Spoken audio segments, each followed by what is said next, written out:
Okay, this is viewer discretion is advised. This video is not for young people or children. If you're a young person, you know what I'm about to say. Go clean your room. I think I hear your mom calling in the background. Seriously though, this can be disturbing for some people. If you do deliverance or you've cast out demons, this probably won't be disturbing for you. But if you've never done deliverance or you're new to spiritual warfare, this is probably going to be disturbing to you. And if you're a young person, this is absolutely going to be disturbing. So do not watch this. I want to make sure I give a fair warning because I know a lot of young people follow me. So please, if you're a young person, turn this video off. Accepts you fully. Now this is the demon talking out of him.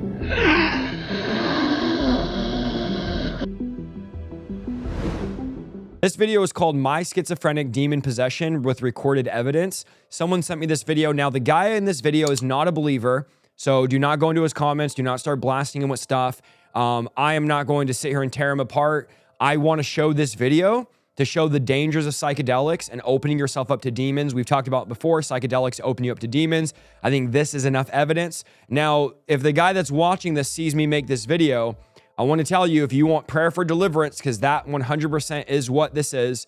These are demons in your body that you need to be cast out of you. And I know you said you were raised in church at one point. If you want prayer for deliverance, hit me up on Instagram. I will pray for you on Zoom or meet you somewhere. I want to give you that opportunity if you want prayer. I am a Christian exorcist. I've cast out thousands of demons from people, and we do deliverance all the time. We have thousands of people that we help train that do deliverance. And if you need deliverance, I can help you. Okay, with that being said, viewer discretion is advised. I'm not going to watch this whole thing, but I'm going to give you my reaction to my schizophrenic demon possession with recorded evidence. Here we go.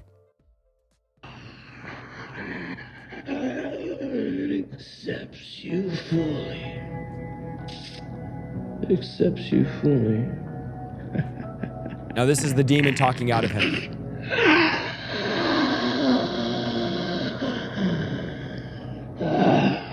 Okay, we see it. We are aware of it. Now, if you do deliverance, you've heard demons talk before, you've heard demons talk out of people. And I want to remind you guys, we can't take what demons say worth a grain of salt. Of course, they have the capacity to tell the truth, but they do lie. Interestingly, there's no demons lying in the Bible. Every time they spoke to Jesus, they told the truth and said who he was, but demons do lie. And so we can't take what they say seriously. I think this is an interesting video because it shows the dangers of psychedelics and also shows an unbeliever's perspective on demonization. This is good. I can love even through this. I can have love. Ugh, so gross. Even in this darkness, I can love fully. All of this exists because of love. None of this could even be here without love. Because love. And in a minute, he's going to tell the story of everything what and this allows is. it to exist to begin with. So it is okay. It is all okay. The smell of decay. There's love even in this. There's such an intelligence here. Don't you see the intelligence that is here with us? So believe it or not, the person in that audio recording is me. That's just a moment out of a whole hour's worth of audio footage from that experience. I'll play more of shortly. But you're gonna wanna watch this full video for context, otherwise it won't make much sense. There's a lot to unpack here. So And you know the crazy part is there's so many people that are dealing with what he's dealing with. He's just documenting it. But there's so many people in demonic bondage that are bound, and it really does break my heart that so many people are in bondage and they can't get free, that the church hasn't risen up and been outspoken about, hey, we can set you free in Jesus' name. We can pray for you. You can get delivered. This guy can get free from this. 100%. These are demons living in him, according to the Bible and even according to himself. But God can free him from this just like anybody. let's get into it. During one of the biggest mushroom trips of my life, it seems like I was possessed by Don't do mushrooms. Don't do psychedelics. We've talked about this in the past. It opens you up to demons. A handful of entities or spirit guides. I'm still not quite sure if I'm being honest. But one of them, as you heard, was the embodiment of darkness, which sounds like an evil monster, essentially. But what's interesting is, at no point did I ever feel like there was any malicious intent. I felt a sense of peace and oneness the whole time as I came face to face with this darkness that manifested. Before I go any further, I just want to say that the power of psychedelics is not to be taken lightly. This video is for educational purposes only and to share an experience I had that changed my life forever. But it gets pretty weird, as you'll hear later in the video. Some of the spiritual entities, or whatever you want to call them, that are speaking through me have like an Australian or British accent, and at times get very emotional and dramatic. Even in doing deliverance and casting out demons, you will come to find demons have different voices, different names, different personalities. They talk different, they act different. These are really, according to Ephesians 6, persons without bodies. We're not wrestling flesh and blood, but persons without bodies. So that's what they are. They're personalities that don't have a physical body, and these are 100% demons that he's talking about in this video. But then later explain that it's doing that on purpose to get my attention. There were 3 or 4 different personas that came to the surface. One of them, like you heard, sounds like a straight up evil, terrifying demon. One of them was more goofy, kind of like a jester or a joker of some kind. And this guy seems very intelligent to me. He doesn't seem like he's making this up. I believe everything he's saying because we deal with people like this a lot in Deliverance and normal people. He seems like a normal guy. He's definitely intelligent and smart and is speaking articulate. So he's not some crazy guy, some crazy schizophrenic guy that we always think. This is a normal guy dealing with this. One of them is more calm and introspective. And then the other one was almost like the embodiment of feminine lust, if I had to describe it. I wasn't originally planning on sharing this experience with the public because I concluded it was probably best just to keep this bizarre experience to myself. But after reflecting and integrating the experience for about a year now, I figured that sharing one of the most profound experiences that I ever had in my life was worth doing. So I'm gonna attempt to unpack as much of this as I can, and I'll also play more extended parts of the audio, so stick around for that. So after this happened, I was pretty frustrated that after searching the whole internet, I pretty much couldn't find anyone else who had had a similar experience from psychedelics. So at the very least, maybe this will start a conversation that could help somebody else. And I'm sure it'll be pretty entertaining too, because I've never seen anything like this. Most of this video will be through a spiritual lens, but I also think that some of these things could absolutely have a logical explanation as well. So I'm going to try to dive into both perspectives. This is 100% spiritual. When you do these types of illicit drugs, you're opening yourself up to demonic spirits. I'm also going to share how I went about experimenting with psilocybin and the methodology that I used to be intentional. So I'm going to fast forward where he says the guy he met who sold him or gave him the stuff, and then we'll go into how he got here. Let's just skip a little bit here. There were so many wounds and pockets of grief that just kept coming to the surface for me. And around that same time, I got really into Terence McKenna's lectures. He was one of the first intellectuals and philosophers I found that didn't necessarily glorify psychedelics, but positioned them as a useful tool if used properly. He didn't seem like this mindless hippie, but clearly had a lot of self-awareness and intellect, and a balance between spirituality and science. It just really appealed to me. I had pretty much let go or surrendered the idea of obtaining mushrooms because it's illegal here in the United States. But then randomly one night I was performing at a venue here in the city that I live in, and backstage someone had brought up the therapeutic effects of mushrooms, and we just began having a conversation. And then out of nowhere, one of the employees that was... I'll tell you right now, the guy making this video and all of you, if you're trying to get something illegal like that, the devil knows how to get it to you. So 100% these spiritual forces at work brought him these drugs to invoke this experience, to invoke these spirits in him. And I'm praying that this would be a wake-up call for him. To be like, oh, these are demonic powers. And there's only one person that offers freedom, and that is Jesus Christ. And I think he said he was raised in the church in one video that I saw of him. So Jesus is the only way to get free from this stuff. And of course, all through the Gospels in the New Testament, Jesus was casting out demons. And casting out demons should be a normal practice in the church.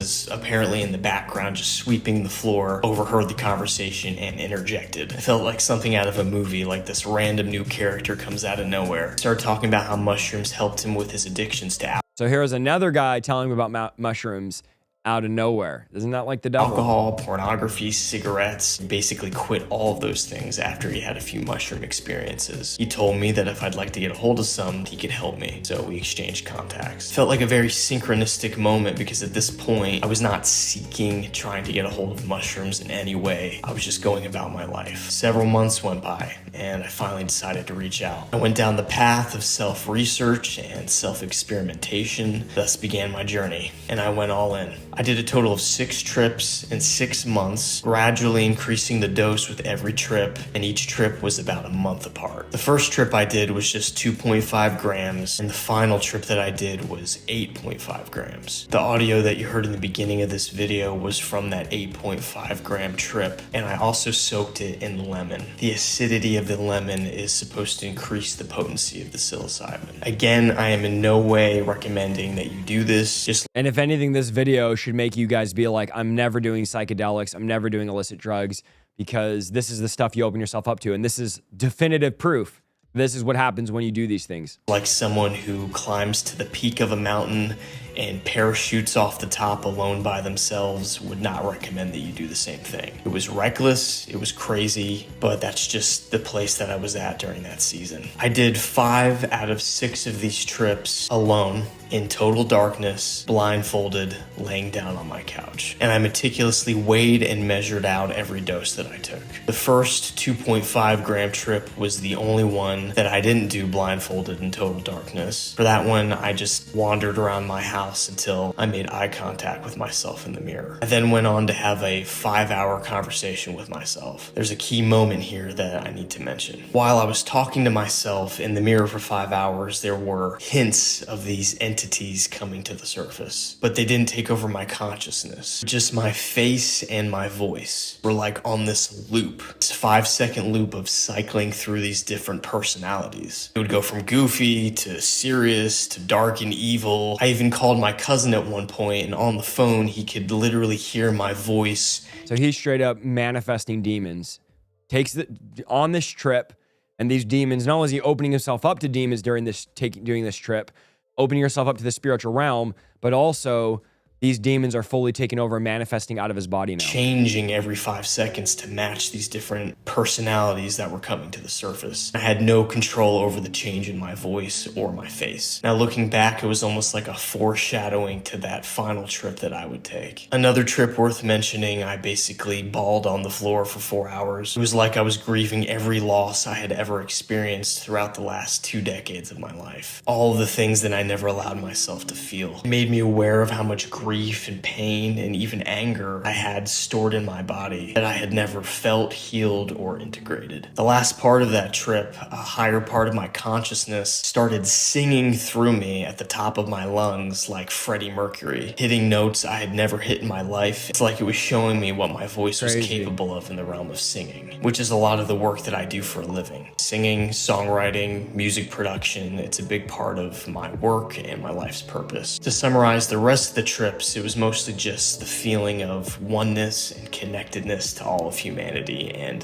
the universe. Seeing that we live, our consciousness manifests into these bodies, learn what our soul needs let's to move into some of this. That's when all the channeling stuff started happening and these personalities took control. Just started speaking for an Again, this guy does not consider himself a Christian, and he's calling these things personalities. hour straight. And a lot of it was pretty obnoxious. Look at all these characters that we are playing. So this is him recording himself, manifesting these different spirits.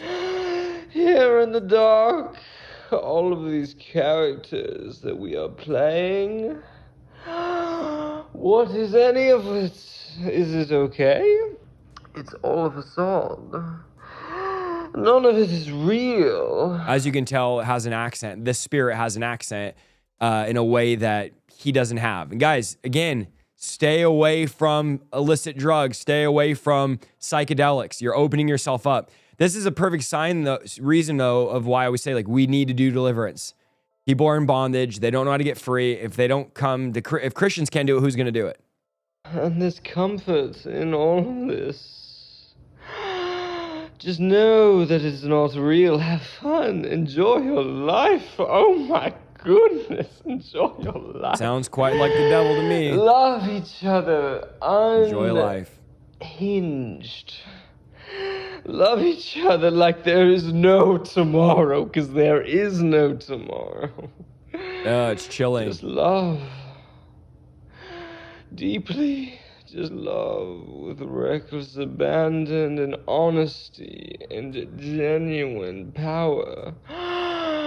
Just love. That's what all of this is.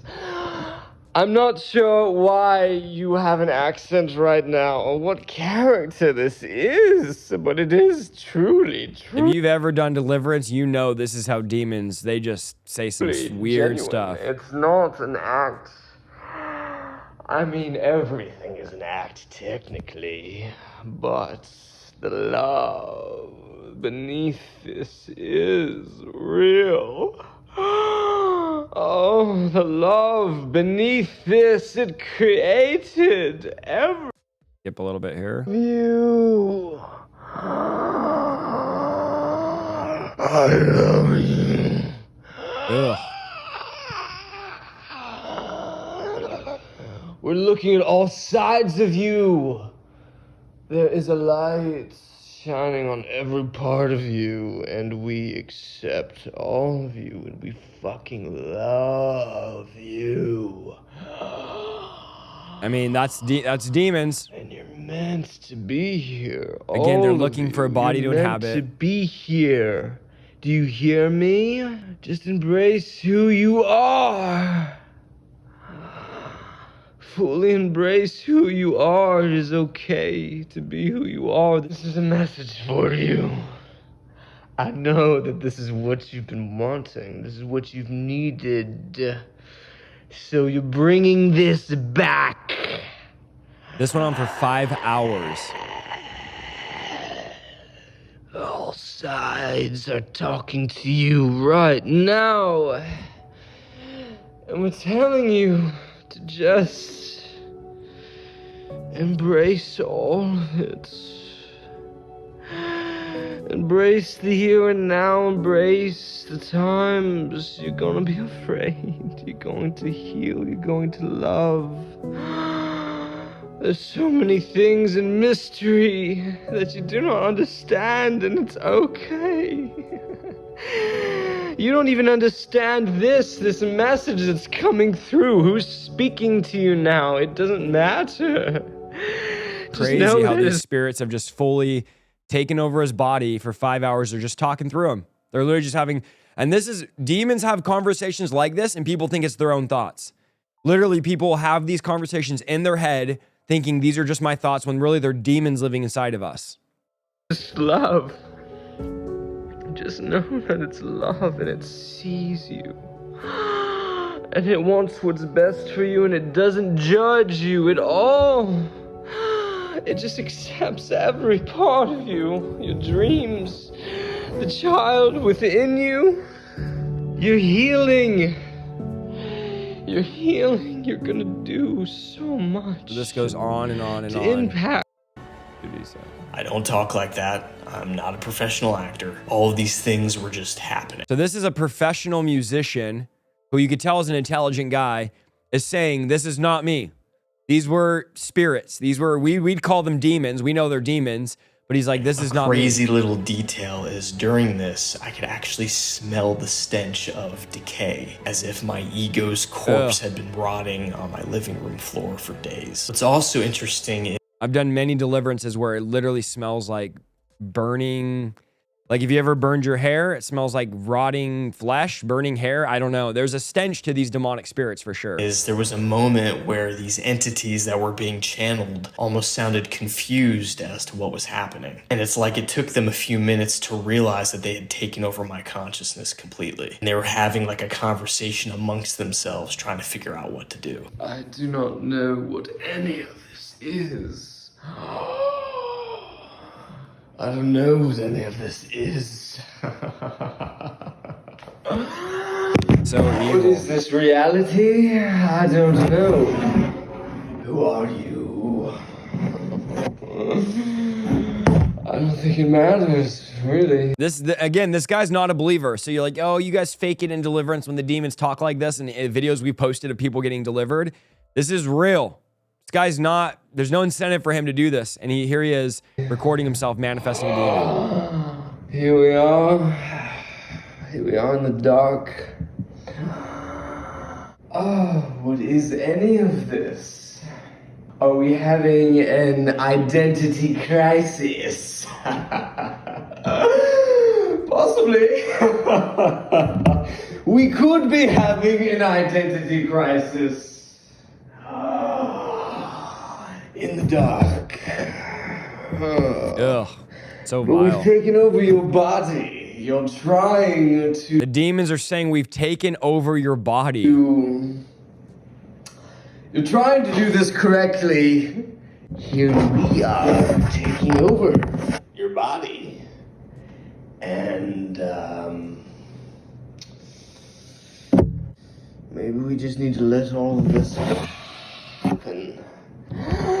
Maybe this is you healing yourself. And isn't it like the demons and devil to make it a good thing? Like he comes as the angel of light, saying this is healing. I don't know.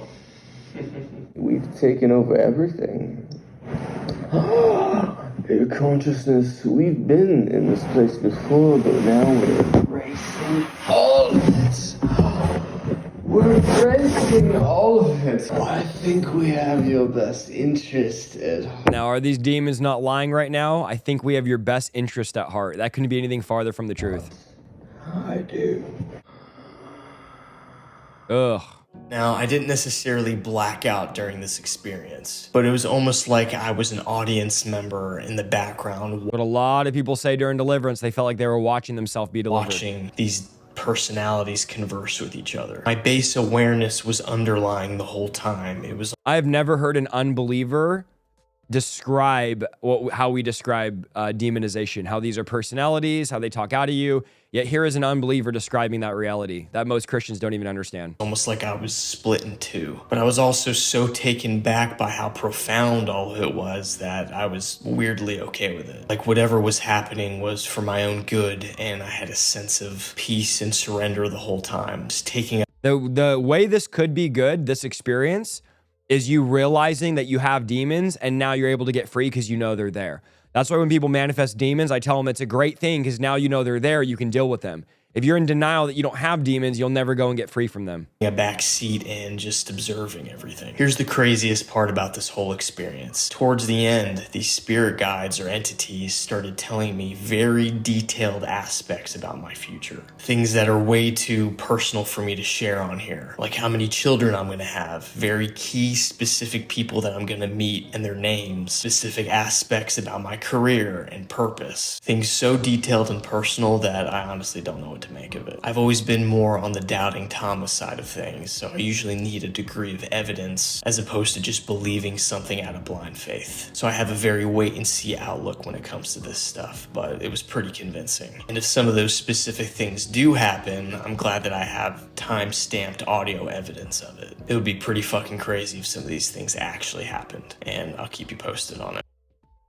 That are buried that I didn't know were there. I've reflected a lot on the idea of the shadow and shadow work that Carl Jung used to talk about. But I always just viewed those archetypes as metaphors, not as a literal thing that would come to the surface in my living room. So he thought those were just archetypes. Now he's realizing these are literal personalities. Like unfamiliar demons. characters I'd never met before. Because the personalities of these entities that came to the surface are so vastly different than what my personality is, it's just hard to say. Maybe it was a trigger for like a split personality disorder that I didn't know that I had. All I know is that I have a lot more vision and clarity since that whole experience happened. When I look back on the version of myself who was taking these psychedelics and seeking answers, I have a degree of love and compassion for that person because I know firsthand that the motivations were purely and genuinely to know myself, God, source, the divine on a deeper level. I'm not suggesting that you do psychedelics, but I would encourage you to start developing practices like meditation, journaling, prayer, because you never know what you might uncover.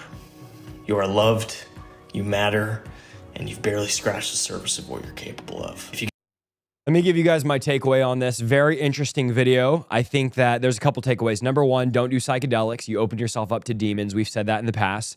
Number two, this world massively needs deliverance and people need freedom. And where are they going to go if not the church? Number three, my heart goes out to this guy. He's genuinely searching for truth. You know, I was an atheist 13 years ago on a similar path and I found God. And I think that he's on the path to finding God. I think that he's going to find God. And I know he said he was raised in church. I was also raised in church, bro. And I was raised in church, but never met Christ. And you can be raised in church and never meet the living Christ. So God wants a relationship for you. That pursuit you're on, looking for purpose and value and looking into psychedelics and different things, God is the only one that can fill that void. That void you have can only be filled by God. And that's who's going to fill that void. If you want to talk, I'm saying this to the maker of the video. You want to talk about this? If you want to just call me up and let me know about this experience and I'll give you my take on it. If you want prayer for anything, I'm here for you, bro. You can call me. You can message me on Instagram. That's probably the best way to get hold of me because I get like hundreds of emails a day. So message me on Instagram and we can talk about this. I'll pray with you. I'm not here to try to preach to you and make you, force you or anything like that, but I definitely will be here. If you need prayer, if you need freedom, again, like I said, I've done thousands of deliverances. I would be considered a Christian exorcist and a pastor, and I'm offering you to pray for you. And there's freedom available for you. You don't have to live like this. These things are living in you. That's the bottom line. It would be unloving for me to not tell you that. Matthew 12 talks about demons making us their home, and demons live in us, and they make us their home. And so these demons are living in you. The only way to get them out of you is through deliverance, exorcism in Jesus Christ's name. It's the only one that can deliver you from these things. So I'd love to have a conversation with you. Let me know what you guys think about this video. I hesitated putting this out. I thought, it might be a little bit too intense or a little bit too much, but I think it shows us the dangers of these drugs and also the reality of the spiritual realm. So if you enjoyed it, let me know. Maybe not. Maybe it was too much for you guys, but I would like to hear your opinion on this whole situation down in the comments. We're live every Monday, Tuesday at 6 o'clock and Friday at noon. We'll see you guys in the next video. God bless.